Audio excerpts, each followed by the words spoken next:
Merci, Monsieur le Président, Messieurs les assesseurs.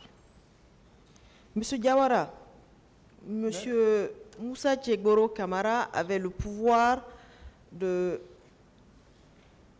mettre Monsieur Kalonzo en prison. Vous l'avez dit ici, sans aucun acte, en toute illégalité. Est-ce qu'il n'avait pas le pouvoir de le sortir aussi en toute illégalité pour l'amener au stade? Ça, je ne sais pas. Colonel Tchegboro est un chef militaire.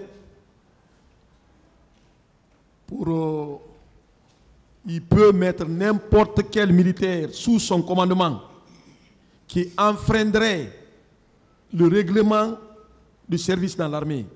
Même pas lui, même un autre chef, même moi, ceux qui sont sous mon commandement, s'ils enfreignent le règlement, je peux prendre des mesures contre eux.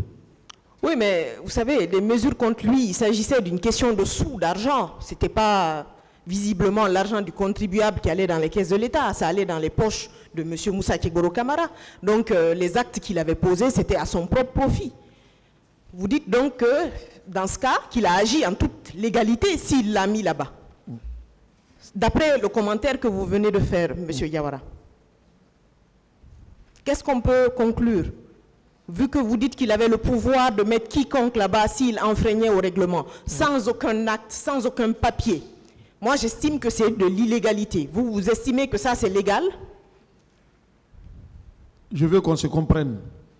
Oui, je veux bien vous aussi. partez à l'encontre de ce que je suis en train de dire. Je n'ai pas dit qu'il est permis illégalement de prendre des mesures contre les gens. Un subordonné, quand vous prenez la mesure, elle doit être écrite. Je conviens avec vous. D'accord. Je ne dis pas le contraire. Ok, Monsieur Diawara. Monsieur Diawara, est-ce que vous allez me dire ici que votre sentiment n'a pas d'importance devant ce tribunal, mais vous avez quand même la capacité, avec le recul, l'officier de police judiciaire et les années d'expérience que vous avez, de nous dire si vous pensez en toute objectivité que M. Moussa Tchegboro Kamara, sur le plan légal, avait le droit d'être au stade. En toute légalité, est-ce qu'il avait ce droit-là, ce jour-là? Ma conviction n'a pas d'importance. Je crois que le tribunal est là pour trancher. D'accord. Monsieur Diawara, est-ce que vos services avaient été utilisés parce que vous meniez des enquêtes dans le cadre de la Commission nationale d'enquête? Bon, moi personnellement, j'ai appartenu à la Commission nationale d'enquête sur les événements du 28 septembre. J'étais dans la commission. Est-ce que vos services avaient été mis à profit? C'est ce qu'elle veut savoir. Bon, c'est quelques éléments qui ont été pris.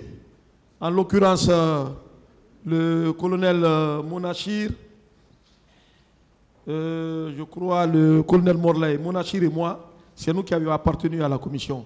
Est-ce que vous voulez parler du PM3? Oui, de lui-même, voilà. Monsieur, de lui-même oui, ou bien oui, du comme PM3? il le confirme. Oui, voilà. Il dit qu'il appartenait à la Commission nationale d'enquête. La Commission nationale, là où le magistrat Sirman était, c'est lui qui était le président de la commission. Je peux poursuivre, Monsieur le Président? Allez-y, allez-y. D'accord, merci. Monsieur Diawara, en quoi ont consisté les enquêtes que vous avez menées au sein de cette Commission nationale d'enquête? La commission a été constituée, mais nous n'avons posé aucun acte. Même une simple audition, je ne l'ai pas fait. Je parle à la face du monde.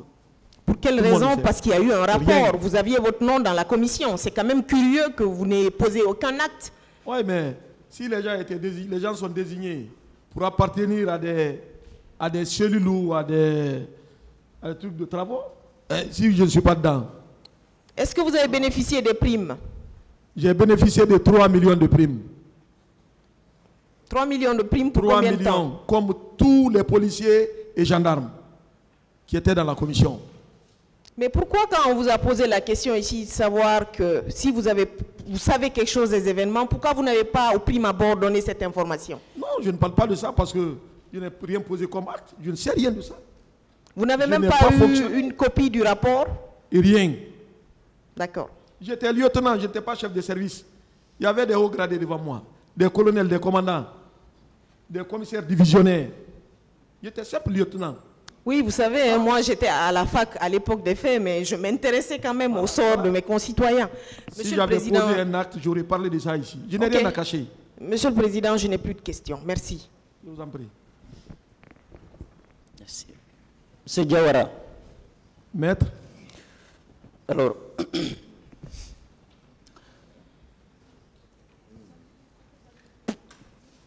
votre intervention auprès du colonel Kegboro pour réconcilier celui-ci et Kalozo était avant le 28 septembre ou après le 28 septembre?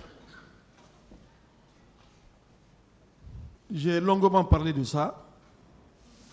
Je vous ai dit,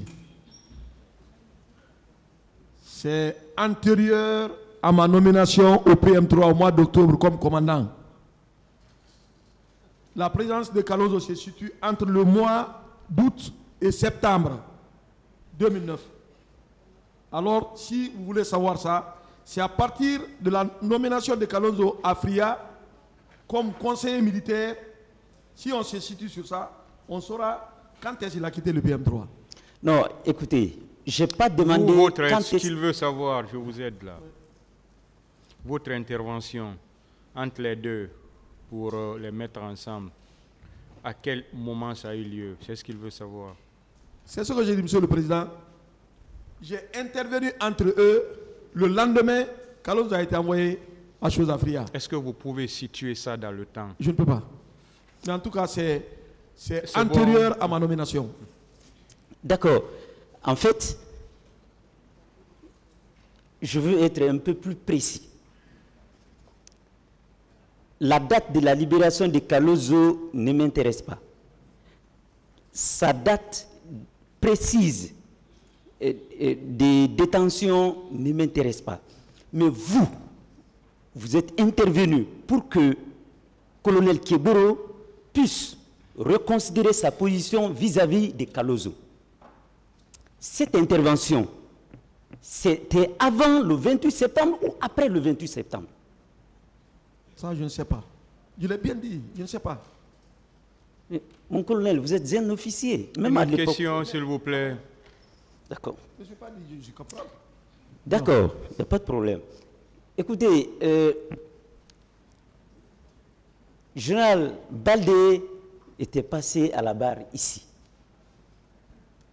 Il avait déclaré que après les événements du 28 septembre, beaucoup de personnes ont été déférées au PM3.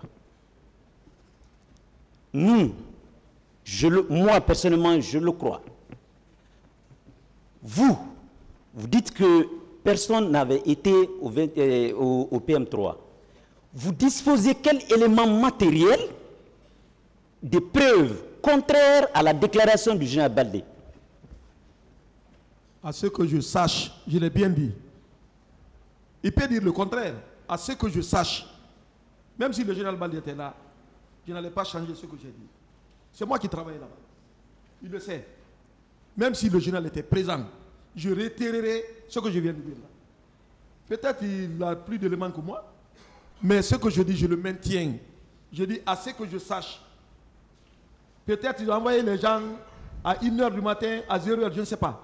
Mais ce que je sais... Est-ce que vous avez des éléments de preuve pour ça? C'est ce qu'il veut savoir. Les éléments de preuve, moi-même j'étais là. J'étais là. Une autre question. Je ne peux pas dire ce que je n'ai pas vu. Hein. Pas du tout. D'accord. Et mon colonel. Oui, maître.